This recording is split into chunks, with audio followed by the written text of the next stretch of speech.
नमस्कार सर्वांना. श्री स्वामी समर्थ. प्रत्येक भक्ताच्या मनामध्ये एक सुंदर इच्छा असते, ती म्हणजे स्वामींची साथ आयुष्यभर मिळावी, त्यांची कृपा कायम राहावी आणि प्रत्येक क्षणी त्यांची उपस्थिती जाणवत राहावी. पण अनेक वेळेला प्रश्न पडतो की स्वामींची साथ कायम अनुभवायची कशी? फक्त पूजा आणि नामस्मरण पुरेसे आहे की त्यासाठी आणखीन काही करावे लागते? खरे तर स्वामी कायम सोबत राहावेत यासाठी बाहेर काही शोधायचे नसते, तर आपली श्रद्धा, आपले आचरण आणि प्रेमातून स्वामींशी नाते घट्ट करायचे असते. आजच्या व्हिडिओमध्ये आपण हेच जाणून घेणार आहोत की स्वामी कायम सोबत राहावेत यासाठी नेमके काय करावे. अखंड विश्वास. स्वामींना कायम सोबत अनुभवण्याचा सर्वात मोठा आधार म्हणजे स्वामींवरचा अखंड विश्वास. परिस्थिती कशीही असो, सुख असो किंवा संकट, मनामध्ये हा भाव कायम ठेवावा की स्वामी माझ्या सोबत आहेत. अनेक वेळेला अडचणी आल्या की विश्वास डगमगतो, पण अशाच वेळेला श्रद्धा अधिक मजबूत ठेवणे गरजेचे असते. अखंड विश्वास म्हणजे प्रत्येक गोष्ट स्वामींच्या कृपेवर सोपवणे. जेव्हा मनामध्ये हा दृढ भाव निर्माण होतो की स्वामी माझी काळजी घेत आहेत, तेव्हा भीती कमी होते, मन शांत होते आणि स्वामींची उपस्थिती अधिक जाणवू लागते. विश्वासातूनच खरा सहवास अनुभवता येतो. स्वामी कायम सोबत राहावेत यासाठी अखंड विश्वास हा पहिला मार्ग आहे. दुसरी महत्त्वाची गोष्ट म्हणजे स्वामींचे नामस्मरण. श्री स्वामी समर्थ हा नामजप केवळ शब्द नाहीत, तर ती स्वामींशी जोडणारी शक्ती आहे. नामस्मरण हा स्वामींना कायम सोबत अनुभवण्याचा अत्यंत सोपा आणि प्रभावी मार्ग आहे. जेव्हा आपण रोज मनापासून नामस्मरण करतो, तेव्हा मन हळूहळू शांत, स्थिर आणि सकारात्मक होते. नामस्मरणामुळे स्वामींची आठवण सतत जिवंत राहते, त्यांची उपस्थिती जाणवू लागते. काम करताना, चालताना किंवा रिकाम्या वेळेतही नामस्मरण करता येते. जितके जास्त स्मरण तितकी स्वामींशी जवळीक वाढते. तिसरी गोष्ट म्हणजे स्वामींशी संवाद साधा. अनेक जण प्रार्थना करतात, पण मन मोकळे करून स्वामींशी बोलत नाहीत. जसे आपण जवळच्या व्यक्तीशी बोलतो तसे स्वामींशी बोला. आपल्या चिंता, आनंद, प्रश्न आणि भावना त्यांच्यासमोर व्यक्त कराव्यात. स्वामींशी बोलले की नाते अधिक घट्ट होते. या संवादामुळे मन हलके होते आणि स्वामी आपल्याला ऐकत आहेत, साथ देत आहेत अशी भावना निर्माण होते. हळूहळू हा संवाद श्रद्धेमध्ये रूपांतरित होतो आणि स्वामींची उपस्थिती सतत अनुभवायला मिळते. त्यामुळे स्वामींशी मनापासून बोलण्याची सवय लावा. नियमित स्वामींशी संवाद साधला की स्वामी दूर वाटत नाहीत, ते आपल्या घरच्यांसारखेच वाटू लागतात. चौथी गोष्ट म्हणजे शुद्ध आणि चांगले आचरण. स्वामींची कृपा टिकवण्यासाठी सत्य, प्रामाणिकपणा, नम्रता आणि दया आवश्यक आहे. राग, अहंकार, द्वेष, कटुता यामुळे मन अस्थिर होते. मन जर शुद्ध असेल तर स्वामींची उपस्थिती जास्त अनुभवता येते. स्वामी फक्त आपल्या पूजेत नसावेत, तर आपल्या वागण्यातही दिसले पाहिजेत. सत्कर्म आणि माणुसकी. स्वामींना सेवाप्रिय आहे. गरजूंना मदत करणे, अन्नदान करणे, इतरांच्या दुःखामध्ये साथ देणे ही सुद्धा स्वामी सेवाच आहे. जेव्हा आपण सेवा करतो तेव्हा स्वामी आपल्या कर्मातून आपल्या जवळ राहतात. सेवा आपल्या मनाला पवित्र करते. स्वामी सोबतीला हवे असेल तर आधी माणसातील देव ओळखायला शिका. म्हणूनच नेहमी गरीब आणि गरजू लोकांना शक्य तेवढी मदत करा. पशुपक्ष्यांना अन्न पाणी द्या. कुणाचेही मन दुखवू नका आणि कुणाबद्दलही मनामध्ये द्वेष धरू नका. तुमचे अंतःकरण जेवढे शुद्ध असेल तेवढे स्वामी तिथे जास्त काळ वास्तव्य करतील. निस्सीम श्रद्धा आणि सबुरी. अनेकदा भक्त म्हणतात की मी प्रार्थना करतो पण स्वामींची साथ जाणवत नाही, तर इथे सबुरी हवी. स्वामींची साथ नेहमी असते, पण ती अनुभवण्यासाठी शांत मन हवे.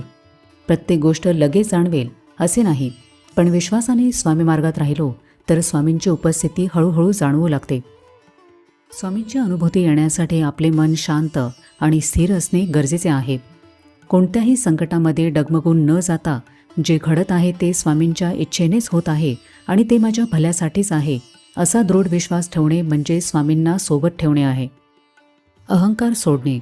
मी करतो हा भाव कमी करून स्वामींच्या कृपेने होत आहे हा भाव ठेवला की भक्ती खोलवर जाते. अहंकार कमी झाला की स्वामींची कृपा सहज अनुभवता येते, कारण समर्पणातच सहवास असतो. स्वामींना अहंकार अजिबात आवडत नाही. जेव्हा आपण असे म्हणतो की मी हे केले तेव्हा स्वामी दूर जातात, पण जेव्हा आपण म्हणतो की स्वामी तुम्हीच हे करून घेतले तेव्हा ते आपला हात कधीच सोडत नाहीत. स्वतःला स्वामींच्या चरणी पूर्णपणे अर्पण करा. आपली चिंता, आपले प्रश्न, आपले यश अपयश सर्व काही त्यांच्याकडे सोपवून द्यावे. संकटातही स्वामींना धरून ठेवावे. अनेकदा चांगल्या काळामध्येच भक्ती असते, पण अडचण आली की मन डगमगते. खरा विश्वास हा कठीण काळात दिसतो. संकटातही स्वामींवर विश्वास ठेवला तर त्यांची साथ अधिक जाणवते. कारण स्वामी परीक्षा घेतात, पण आपली साथ सोडत नाहीत. अनेक वेळेला आपण स्वामींना शोधायला बाहेर जातो, पण ते आपल्या आतच असतात. जेव्हा आपण एकटे असतो, भीती वाटते किंवा गोंधळून जातो, तेव्हा डोळे मिटून फक्त स्वामींचे स्मरण करावे. त्यांना सांगावे की स्वामी मला मार्ग दाखवा. स्वामी कोणत्या ना कोणत्या रूपाने, एखाद्या व्यक्तीच्या माध्यमातून, पुस्तकातील ओळीतून किंवा एखाद्या विचारामधून आपल्याला नक्कीच उत्तर देतात. घरामध्ये सात्विक आध्यात्मिक वातावरण तयार करा.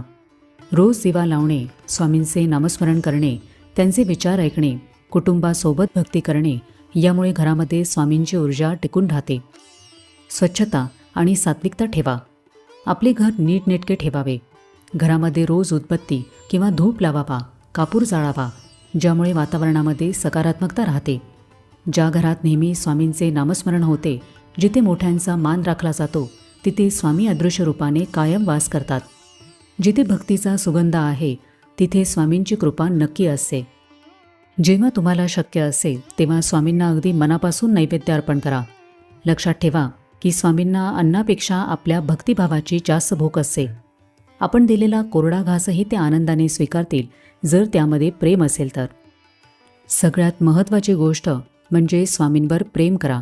फक्त अपेक्षा ठेवू नका. अनेक वेळेला आपण फक्त समस्या असतात तेव्हा स्वामींकडे जातो, पण निस्वार्थ प्रेम आणि भक्ती असेल तर स्वामींचा सहवास अधिक गहिरा होतो.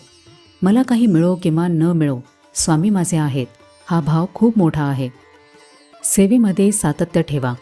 स्वामींची सेवा ही केवळ संकटाच्या वेळी करण्याची गोष्ट नाही, ती एक जीवनशैली असायला हवी. जसे आपण श्वास घेणे थांबवत नाही, तसे स्वामींचे स्मरणही थांबवू नका. तुम्ही कामात असाल, प्रवासात असाल किंवा स्वयंपाक करत असाल, तरीही मनामध्ये श्री स्वामी समर्थ असे नामस्मरण चालू राहू द्या. स्वामी कायम सोबत राहावेत यासाठी त्यांना बाहेर शोधू नका. ते आधीपासूनच आपल्या सोबत आहेत, फक्त त्यांची जाणीव वाढवायची आहे. स्वामींची कृपा असते, पण आपल्या मनातील शंका तिला झाकून टाकतात. स्वामींची साथ अनुभवायची असेल तर रोज स्वतःला विचारा की आज मी स्वामींना आठवले का, एखाद्याला मदत केली का, शांत राहिलो का, प्रेमाने वागलो का. हेच खरे स्वामींना जवळ ठेवण्याचे मार्ग आहेत. स्वामी कायम सोबत राहावेत यासाठी मोठ्या विधींची गरज नाही, तर श्रद्धा, नामस्मरण, सेवा, समर्पण आणि शुद्ध आचरण आवश्यक आहे. स्वामींना सोबत ठेवायचे असेल तर त्यांच्या नावाशी, विचारांशी आणि स्वामी मार्गाशी जोडलेले राहावे. मग तुम्हाला जाणवेल की स्वामी कधीही दूर नव्हते, ते कायम आपल्या सोबत होते आणि कायम आपल्या सोबतच राहतील. स्वामी सोबतीला असणे म्हणजे आपल्या आयुष्यातील सर्व चिंता मिटणे आहे.